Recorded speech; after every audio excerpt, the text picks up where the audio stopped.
persil ou de la coriandre, un poivron rouge, une courgette, 2 tomates, un oignon qu'on va émincer. Les tomates, pareil, je les ai coupées en petits dés. Je vais faire de même avec le poivron et la courgette. Je vais les couper en rondelles et puis les couper en deux. Il faudra une cuillère de concentré de tomate, de la pâte phyllo comme celle-ci, ou bien l'autre, c'est vous qui voyez, mais celle-ci j'aime bien parce qu'elle est plus... Il nous faudra 50 ml d'huile, 200 ml de lait, 3 œufs, du poivre, du sel. Ça, ce sera pour badigeonner les feuilles par la suite.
Voilà, après avoir préparé tous les ingrédients, coupez en petits morceaux les poivrons, le persil, la coriandre, l'ail et les courgettes.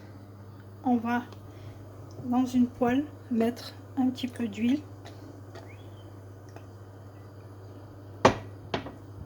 On va mettre d'abord les oignons. On va les faire revenir.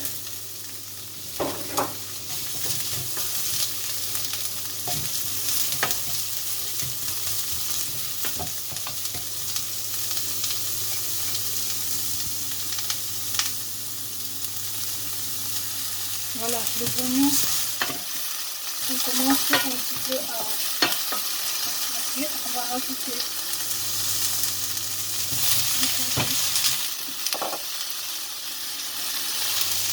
le poivron et les tomates.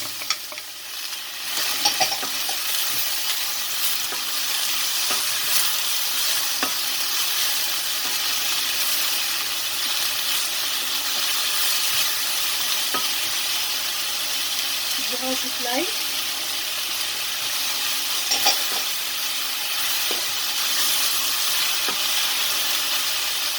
Je vais laisser cuire quelques minutes et par la suite ajouter le reste.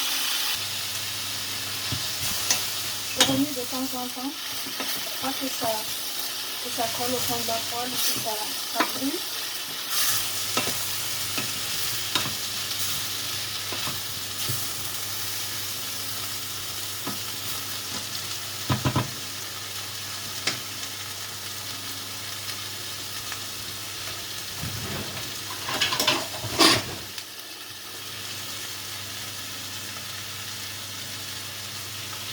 Et là, je vais couvrir et laisser quelques instants avant de rajouter la viande hachée. Pendant ce temps-là, je vais préparer la sauce que je vais mettre par-dessus. Donc, je bats les 3 œufs qu'on avait mis de côté. Je rajoute l'huile.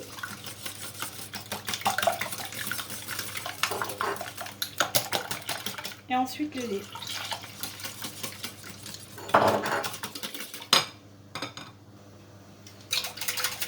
Je mélange bien. Je vais rajouter une petite cuillère de poivre. Et je vais saler. Et je vais mettre de côté en attendant de préparer mon plat.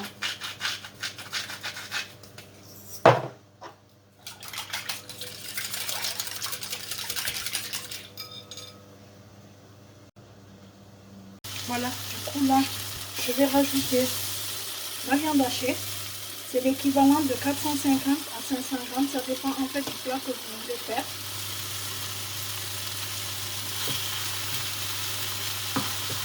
Moi, j'ai mis 500 grammes.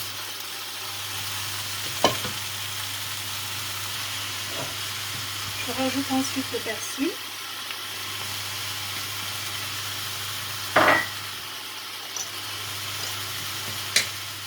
Le concentré de tomate.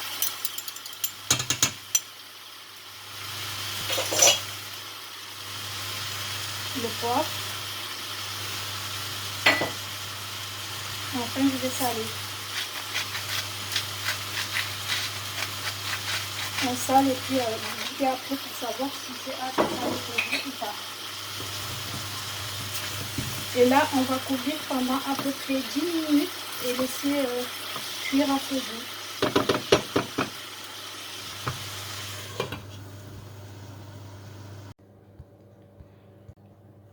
Du coup, là, on va badigeonner le plat que vous allez, quand vous allez vous servir. On va le badigeonner de beurre pour que la pâte filo ne colle pas à l'intérieur ou sur les côtés du moule. Donc on va le beurrer, on va en mettre partout.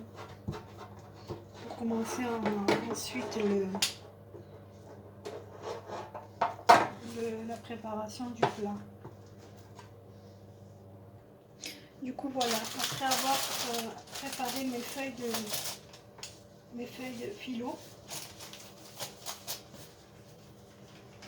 on va les ouvrir entièrement pour pouvoir en fait travailler. Voilà, on va prendre une première feuille, c'est très fragile, donc quand vous les prenez, il faut faire bien attention. On va prendre une première feuille qu'on va superposer à moitié du plat, comme ceci.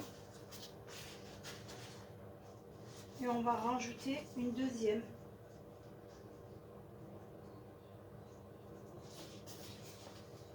Qu'on va mettre à l'intérieur comme ça. Ensuite, je vais prendre une feuille. Les feuilles normalement sont pliées par deux. Donc là, je vais en mettre une.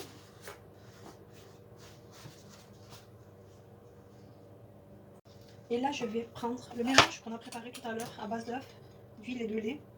Je vais un petit peu en mettre là, au fond du plat. Je vais essayer de l'étaler. Et on va continuer avec une autre couche de pâte filo, également pliée en deux.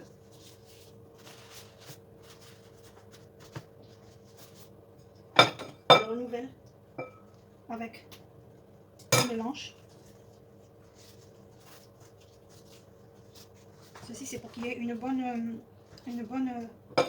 épaisseur pour pas que les feuilles ne se déchirent avec la farce. Donc voilà, j'en rajoute un petit peu.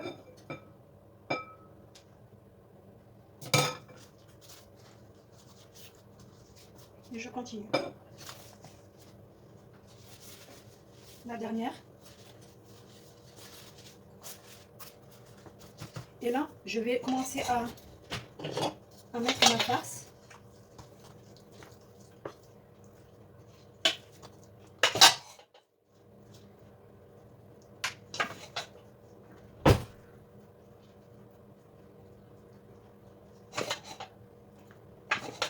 J'en mets bien partout.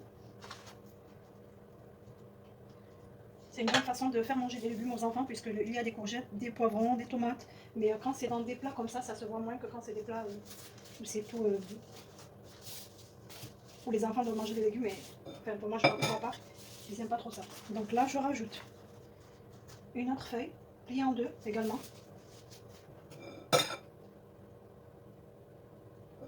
Je procède à chaque fois de la même façon. Encore une autre feuille. Le plat cuit entre 30 et 40 minutes, ça dépend. C'est à surveiller, donc vous le mettez et vous surveillez la cuisson. 30-40 minutes, mais vous le mettez vraiment bien en bas, ni au milieu, vous le mettez bien en bas pour que ça prenne vraiment le temps de bien cuire et que ça ne brûle pas ni en haut ni en bas. Donc on le met bien en bas et à 180 pendant 30 à 45 minutes selon les fours. Voilà, c'est un plat riche, donc c'est aussi bien pour le midi. Là je l'ai préparé pour le midi, pour le soir. Je rajoute 2 autres feuilles. Les feuilles comptent, vous le voyez, c'est par 2. Là par exemple j'en ai une pliée en 2, ça fait 2 plus une. Donc je continue la vidéo à couper, donc je reprends. Je refais à chaque fois de la même façon jusqu'à terminer mon plat. Donc là je vais mettre la dernière couche.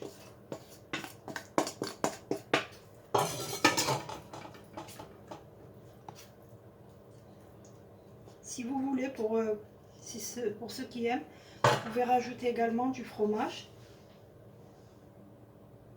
Là voilà, je termine avec les dernières couches.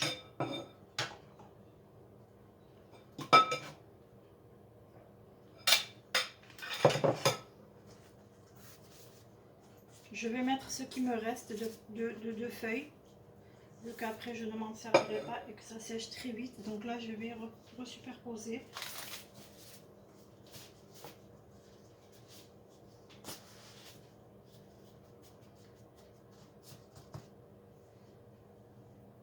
Donc là je rabats les côtés qui ont un petit peu séché parce que c'est une pâte qui sèche très vite, mais c'est pas grave. Avec les œufs qu'on a mis, tout ça, ça va se ramollir. Donc on essaye de les faire entrer. Et on va mettre la dernière couche.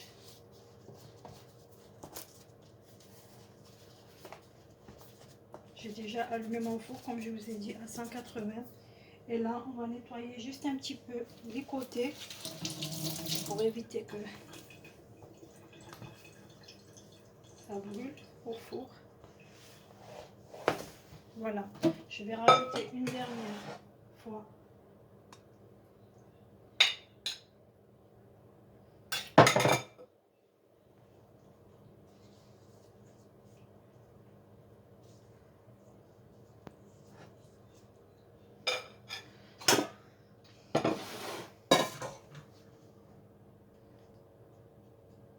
Je vais rajouter quelques graines de nigel, c'est facultatif, c'est pour ceux qui veulent.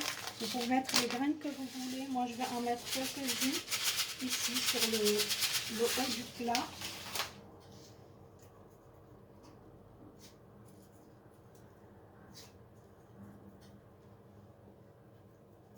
Voilà. Et là, on va déjà couper pour faciliter on va essayer de couper tout doucement en tenant la pâte parce que c'est très fragile. En faisant déjà des petites incisions de la taille que vous le souhaitez avant de mettre le plat au four. On tient bien les feuilles pour pas qu'elles ne se déchirent.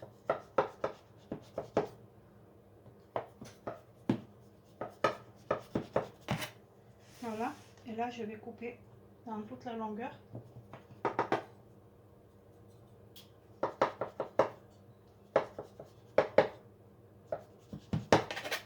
Et là je mets au four pendant 30 à 40 minutes, pardon. Bon, c'est à surveiller et bien en bas. Voilà, je l'ai enfourné et là je vais le laisser cuire tranquillement. On revient ensuite pour voir le résultat. Voilà, je sors le plat du four juste là à l'instant. Je vais inciser les endroits où on avait coupé pour faciliter la découpe par la suite pour pas que ça, quand ça refroidit, la pâte s'effeuillette en fait.